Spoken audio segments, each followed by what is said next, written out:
கோவை ஐயப்பன் கோவிலில் ஆராட்டு முன்னிட்டு கொடியேற்றம் நிகழ்ச்சி வெகு விமர்சையாக நடைபெற்றது.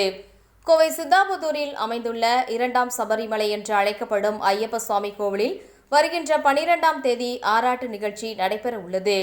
நிகழ்ச்சியின் தொடக்க விழாவாக மாலை கொடியேற்றம் நிகழ்ச்சி ஆலயத்தின் தந்தை பிரம்மஸ்ரீ பாலக்காட்டினத்து சிவபிரசாத் தம்பூதிரி தலைமையில் நடைபெற்றது.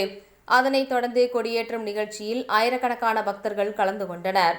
மேலும் 8 கால பூஜைகள் நடைபெற உள்ளது. மேலும் 12ஆம் தேதி அன்று சுவாமி ஐயப்ப திருவுருவ உற்சவ சிலையை 3 யானைகளுடன் மேல் அமர்த்தி செண்டை மேளம் முழங்க பஞ்சவாத்தியமுடன் சித்தாபுத்தூர் சத்தி ரோடு, கிராஸ்கட் ரோடு, நூறடி ரோடு வழியாக ஆராட்டு நிகழ்ச்சி நடைபெறும்.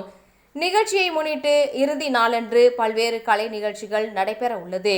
மேலும் 2000க்கும் மேற்பட்டோருக்கு கோவில் நிர்வாகம் சார்பாக அன்னதானம் வழங்கப்பட உள்ளது.